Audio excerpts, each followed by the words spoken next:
Hello again, everybody, and interesting little vlog. It's a follow-up on possible activity in the financial, this time in the crypto financial markets, as a result of, well, not as a result of, but coinciding with the eclipse, which may shed more light on some of the things that we might be anticipating with Jupiter, Uranus in Taurus.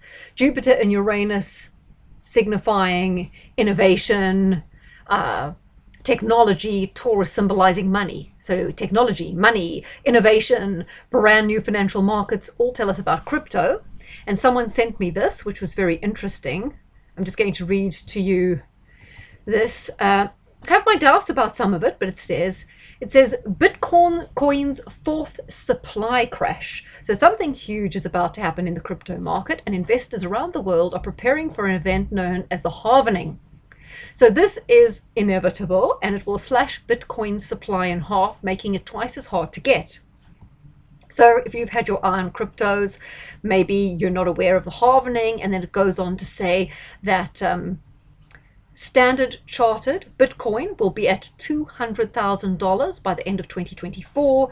Kathy Woods, who is saying the multi-million-dollar tech fund, she is the multi-million-dollar tech fund manager, she said Bitcoin will be worth 1.2 million by 2030, which is a 2,280% increase. Samson Moe, who's the CEO of two blockchain technology companies, says Bitcoin will be worth $1 million. I don't know if he's meaning at 2030 or whenever. And Mike Novogratz, the CEO of a $10 billion digital asset fund, said Bitcoin will soon go to $500,000. Right.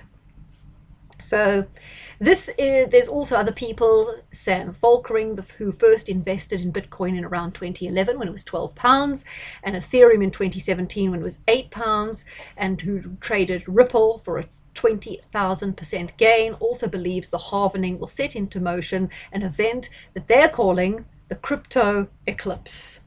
And the crypto eclipse, says this Sam person, will cause a selection of smaller crypto stocks to shoot far higher than even Bitcoin off the back of the halvening.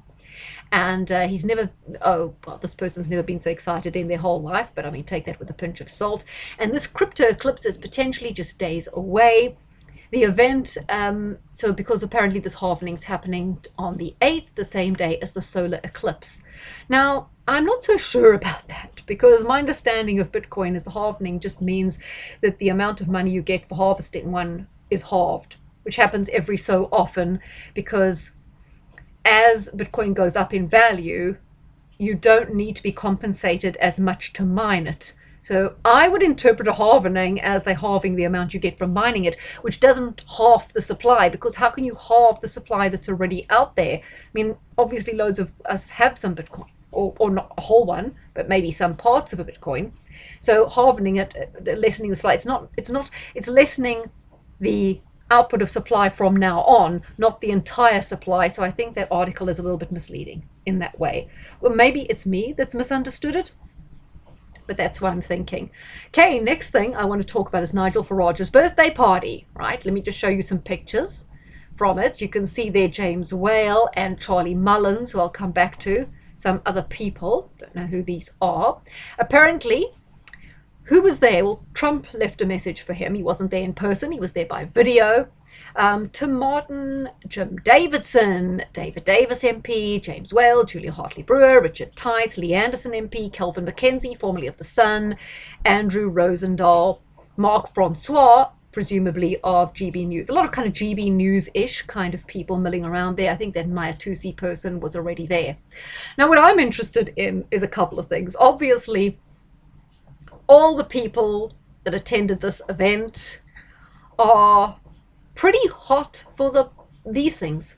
They were very keen on them. In fact, shockingly, Nigel Farage even suggested that Tony Blair should be the vaccine czar, which was enough to put me off him for life. Anyone who endorses Tony Blair for anything, even if it's like judging I don't know, a rose contest for the best thorn, it's still too much for me. So that was when I'd already begun to doubt Farage, but after that, that was enough. Okay, Julia Hartley-Brewer, all those people. What about Richard Tice? He's still massively for the thing. Some of them were a bit skeptical on lockdowns, but for example, this geezer who's there, let's just get his name here. It's Charlie Mullins. Now, Charlie Mullins is the guy from Pimlico Plumbers. He's kind of started a plumbing firm in that area of London. He became a millionaire, and he's like a little bit of here he is, a wannabe Poundland Rod Stewart, who's a minor celebrity. He used to be invited on the media, goodness knows why. But Charlie Mullins, massive Remainer. During the whole Brexit campaign, he was totally on the opposite side to Farage. Loved Remain. Totally for Remain. Coming on the radio to pump for Remain all the time. What on earth is he doing here? Now, James Whale's another one. He's a turncoat. He goes whichever way the wind blows. For years on talk radio, he invited Nigel Farage on, actively promoted him. Whale seemed very sympathetic towards Brexit. But then he went thoroughly Remain and was like disparaging towards Brexiteers. He's also a big one pushing the virus and the whole medical malarkey that went on. All of them were on that page. So what are these people doing at Farage's party? It's also disingenuous. It just shows these people are all just in it for the game. They're in it for themselves. They're in it because politics is a scam. These people have no solutions. So you can see there's no hope, whether it's mainstream media, GB News, even if they appear to pretend to be a little bit on the nationalist side and say one or two good things, whether they are in politics, you cannot trust any of them. Another thing about all these people at the party here, yes, Julia Hartley-Brewer, she was on the side of Brexit, of course, but she's totally on the side of Ukraine. Same as Richard Tice. They're all pumping for Ukraine. I mean, at the very least, stay neutral, stay out of it, or point out that, there's more going on. But no, they're big pumpers for Ukraine. They were all big pushers of the medical malarkey, even though latterly some of them are a bit more skeptical about lockdowns. But, Julia was kind of, I don't agree with it, but I go along with it, don't worry, because I want to keep my well-paid job. So, I mean, these people, what can you say about them? And you can guarantee they've all got something else in common. They're all undoubtedly part of Friends of Israel or likewise, that kind of thing. And very keen on Zionism, which I think, stay out of it. Focus on Britain. You don't have to take a side in that conflict. Step away from it. Don't get involved. But there you go. So I was interested in that, as just thought I'd show you that. Now, the other story that I wanted to share with you was these aid workers who were unfortunately killed. There were 3 Brits and there were some other as well. Don't know. Here we go. Just looking to see if I've got their pictures there. Yeah, so with 3 Brits, I think there were also Canadians and Australians that were killed. They were all working for the kitchen, the World Food Kitchen, and there was some strike. Israel admits they did, send some sort of missile that landed up killing all of them on the convoy. Sorry, I can't find the relevant post. I'll just leave it there. The question, a lot of people say it's intentional. Now, first, I'm looking at this a few ways. Now, government outsource many functions you would traditionally associate with government. So even like with Putin, most of the fight in Ukraine is outsourced to Wagner, who are mercenaries. In the UK, they will outsource. Now remember that website Bellingcat, which basically were doing the job of MI5 during the Skripal thing and finding all the suspects and doing all the research, but they were just like bloggers. Nope. Then you find often that with the white helmets, where agitation, propaganda, reconnaissance and some spying is outsourced to a charity. The white helmets are supposedly there to rescue people. And we see that with Hope Not Hate, supposedly a charity, but it does all the kind of clampdowns on free speech, doxing, and kind of Stasi-inspired activities that maybe the government can't yet get away with. But it's really working on or with behalf of government and helping them crack down on dissidents who they don't want talking. So we see these charities are usually masks for spies, for people doing reconnaissance, for agitation, propaganda, can be mercenaries, and a lot of these ex-military people, as these 3 Brits were. One was from the Special Boat Service, I think the other one was a former maybe Marine. They'd all kind of been in the army. A lot of people leave the army and they go into these private security firms, which could be mercenaries, could be all sorts of things. In this case, they were ostensibly providing security for the World Food Kitchen convoy. which you never really know. So why did they get killed? Was it possible that they were there working with a security company and had acquired information or seen things that they were going to speak out about that could have been very damaging? Is that possible? Was it a mistaken friendly fire? Now, the immediate thing that came into my mind was Lockerbie.